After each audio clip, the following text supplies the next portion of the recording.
I'm Tamara, and you're watching the Tamara Neely Show. I would like to welcome back all my returning subscribers, and if you're new here, I would like to let you know I'm happy you're here. Okay, y'all. I hope you had a wonderful weekend. The last time we spoke, I was kind of telling you guys that the wind was super loud. You could probably hear it throughout the last video, last Friday. And I just wanted to give you guys an update. After I got off the video, I had noticed like my Wi-Fi had gone down while we were streaming. And so I had kind of ended the video pretty like sooner than I usually would. And then I noticed the wind was getting louder and louder and louder. And I look outside and it looks like it was just, I mean, the sky looked so different. It just, I could tell there was a fire happening. I could start smelling it in my apartment, and I didn't know exactly what was going on. I started getting some news notifications that there were wildfires happening around the state, and one was around my area. My neighborhood got caught on fire. Thankfully, they put the fires out very quickly, started watering the grass, so we're totally good here. But so many Oklahomans were not. And so I want to send my prayers out to people around the state who are affected by these terrible wildfires. Even our own governor, his farm has what do you call it, been affected and has burned down. And so I just want to send love out to the state of Oklahoma.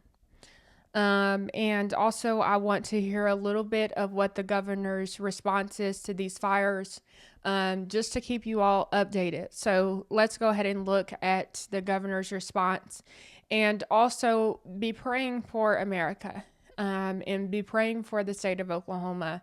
The weather has just been very strange here lately, and I don't think that's a coincidence. Um, I think that there's a reason for this. And we all need to be thinking about that reason and understand the time that we're living in. Okay. So let's go ahead and see what the governor had to say about the response and everything. Shout out to the best governor in the state of Oklahoma, Governor Kevin Stitt. Y'all know I've interviewed him on the Tamara Neely Show, and he's just a wonderful person. You've got Lieutenant Governor Matt Pinnell here, and I'm not sure who some of these people are, but this is the response team, and they're given an update on how Oklahoma is responding. I want to say thank you to the state of Oklahoma. The news did a great job keeping us informed. Everybody was on alert. We knew that the wildfires were here. I think that they did a great job. We weren't confused. They even had posted shelters that we could go to. The only thing that was a little bit confusing to me was the fact that I didn't know where to go, because I was like, should I go to the shelter? Should I not? Like, I was but that was my own thing. It was just a scary situation, but I knew that God was in control. And I'm so grateful that I'm safe, and praying for the people affected. For coming out today, and we've been around the state. We started over in Stillwater, and we're in Manford right now, and I've got the leadership of the state with me that have kind of been touring the damage. But first off, I want to thank the media for the evacuation notices. Our alert system worked better than it ever has, to let people know and have plenty of warnings still on their phones. And so the thing that struck me is unlike tornadoes, everybody got evacuated, and so we don't have any reports of any fatalities from homes. But the damage is unbelievable. Well, that's a blessing. I'm so glad nobody passed from these fires. Thank God. I think there was one fatality from an accident in a vehicle driving into smoke of some kind. But what we know right now is there's about 170,000 acres that were burned, and forestry is up flying right now to kind of get the exact number. Last night I had a report of about 293 homes / structures that were destroyed. And Stillwater is just amazing, kind of walking through those neighborhoods and talking to the families, and it's It's just amazing. You'll have 4 houses in a row burn, and it'll skip 2, and then another 4, and then back behind them, and then here in Manford got hit pretty hard as well. So right now, currently, there's 14,000 power outages, but really the evacuations were just great. I talked to all these families, and they were able to get out. And the thing that breaks your heart is some of the folks that were renters, and they lost everything, and they didn't have any kind of renter insurance. So we have the Red Cross. Y'all gotta get that renter's insurance. My apartment where I live, I have they require renter's insurance, and then also I got additional renter's insurance. I just happened to get it like maybe a month or two ago. I was just like, why not have this extra insurance? Because you know who knows what could happen. We saw what happened in California. Of course, I wasn't thinking wildfires would come to the state, but it's just important to have that insurance because you never know what could happen. And my heart really does go out to those people who didn't have insurance. Have the different facilities and different nonprofits that are set up to help them with really, they just have the clothes on their back right now. And so Oklahoma Wow. Standard will step up, and just neighbors are going to help neighbors like we always do. We've got, as far as the ongoing risk of fire throughout the state, I met with the meteorologist last night, and it was just a perfect storm. It was the humidity levels went down to kind of record lows, below 10%, and then with the winds where they were, it just dried everything out. And so we should have a couple good days in a row here to get all the fires out, because there's a little bit of risk coming back in maybe Monday or Tuesday. So Notice how well Governor Stitt has responded to these fires. You know, he's showing leadership, and I have to point this out because when the California fires happened, we didn't see leadership. But this is what good conservative leadership looks like. He was also affected by the fires. And you probably can't tell that because of the way that he's handling this situation. It's just so impressive. And so I'm sending prayers out to the governor and everybody who's been affected by these terrible fires. we've got some crews coming in from Louisiana, Arkansas, to really help us stamp out the fires over the weekend.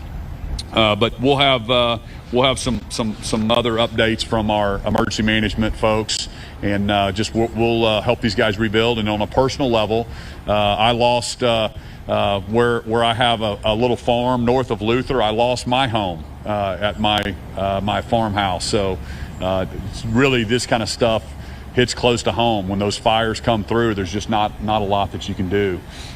So with that, I'll just open it up to questions. We've got the mayor, we've got the fire chief, I think, we've got Secretary of Ag, we've got the Speaker of the House, we've got the Lieutenant Governor with us, and then when I was in Stillwater, we had our local our senators there as well. Governor, have you considered asking power companies in the future to maybe look at cutoffs ahead of situations like this? Yes, and they did de-energize some lines, and so we're still trying to track down how do these fires start. We think there were some controlled burns that was happening a few days before, and some things got out of control. We think some of the power lines contributed to this. Also, some controlled burns underneath right-of-way. Y'all, look at that house. Like, it is completely burning. It's just so sad. Most Oklahomans are not used to anything like this, so it is really it's not good. Underneath those lines, we need to look at that as a state as well. Other states will do that, when you have conservation and you have controlled burns, that really helps with out of control fires like this. So that's something that I personally want to look at. PSO, I think in OG&E, we have about 14,000 people without electricity right now, so they're working like crazy to get that up. Yeah, I lost electricity as well, but thankfully they were able to get it back up within probably 6 hours. I would say I had went to go get some gas when I noticed the fires were happening and things like that. Went to get some gas, get some food, and kind of gather my thoughts, think about what I wanted to do. And I was real tired and things like that because of the smoke exhaustion. And so I woke up and the electricity was back on. Thankfully, like I said, they were able to keep the fires over here down. But I mean, this just affected the whole state, and so many Oklahomans follow this show. And, I just wanted to let you know that you're my thoughts, you're my prayers. And like Governor Stitt said, we have an Oklahoma standard. And so the community is coming together to help in this time of need. And it's just so devastating. State of emergency means the people affected. So I'll let Annie kind of talk to you about the state of emergency. But basically what that means is that's a federal requirement that we have to do to tap into some of the federal resources. I was also on the phone with Secretary Kristi Noem earlier today. She was actually in the air on Coast Guard 1. I said, "Are you on Air Force 1?" And she was like, "No, I'm on Coast Guard 1." So, but she's a good friend, and she just was reaching out to make sure that she knew that she's here to support Oklahoma. So whatever we need, and so part of that declaration will help Annie start gathering the numbers, and she'll set up websites where people can report the damage, and she can get that up for federal assistance. Okay. Well, that's awesome. That's awesome to hear. Is there any more that the state could have done ahead of these anticipated wildfires while they were anticipated to prevent them? I mean, great question. And there's not when you're going to have a perfect storm like this with the humidity and these high winds, we've heard, I mean, that's my question, just like every Oklahoman, man, how do these start? What's happening? And we knew there were a few controlled burns from ranchers the day or two before, that it's just hard to prevent that. And then we had a case of a couple guys out welding and doing work on their farms, and I think we'll do some post-mortem look at what we can do, and part of that would be let's really do some controlled burns earlier, maybe in the season, and get rid of some of the underbrush or when the timing's right, to make sure we don't have the transmission line starting things up. And then we can also think about de-energizing at certain levels of Just compare Governor Stitt's response to somebody like Gavin Newsom. Gavin Newsom was ready for his city to burn down so that he could have a smart city. He was only thinking about the fact that the Olympics was coming up. He wasn't thinking about the people. He was thinking about the photo ops. You see our governor here, he is actually concerned about the people. He has a plan. He's answering the questions. He's strong. He's masculine. He's making sure that, the state feels more secure. Because if he was freaking out, then the state would be freaking out. This is what leadership looks like. Okay? Of wind speeds. Do you think that could be addressed through the legislature? I think so. We've got the speaker here, but I can assure you that OG&E and our partners, they want to provide power to our homes, and they're trying to keep people safe. So they're looking at their grid as well, and that's also part of the need to continue to upgrade and continue to have the right infrastructure in the state. So Oklahomans will continue to do that as well. Was there a reason that the National Guard was not activated to help with evacuations last night? There's no real reason except we weren't really requested. So the local sheriffs, municipalities, fire departments, also the alerts. The alerts came right to the phones, and so I was really quizzing our team last night at the Emergency Command Center, making sure. But within 10 minutes, we do that quicker than any other state.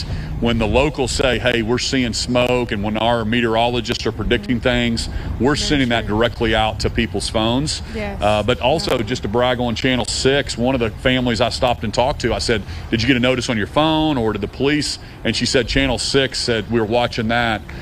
So really the importance of what you guys do, letting people know when to evacuate, is really, really helpful. Yeah, definitely. And then let me let Annie kind of give you an update from emergency management and what she does when she talks to the feds, and then we'll let some of the other local folks answer some questions. Annie? Good morning, everyone. We worked diligently beginning actually last Friday with the Oklahoma Forest Service to start preparing for this event. We, as of this morning, have reports of over 200 homes lost. And I will tell you, related to the state's readiness, every firefighter in this state, every resource that was had was out there. Task forces stayed very close to home last night because the risk was absolutely statewide. Once the risk did subside in other areas, we were able to get some task forces out and up. And Yeah, I think definitely the state did the best that they could do to hurry up and get involved in the situation. And so, y'all, please continue to please continue to pray for the state of Oklahoma as we navigate these weather changes. And of course, continue to pray for people around the country because there are so many states that are experiencing weather that is just out of this world, it seems like. And so it makes me kind of wonder, are people messing with the weather? And that is not a that's not far stretched or anything, or far fetched, should I say, because um, you know, technology is becoming very advanced. So it does make me kind of question what's going on. But maybe we'll talk about those questions at some other point. Thank you for watching this episode of the Tamara Neely Show. If you enjoyed this episode, if you got something from it, you like staying updated on current events, you enjoy hearing commentary that comes from the heart. I'm just saying. And I enjoy this commentary. I enjoy giving y'all commentary. Anyways, for whatever reason why you enjoy this show, I hope you hit the like button, subscribe button, and let me know what you think in the comment sections. Thank you for your love and support, and you'll hear from me soon. Bye.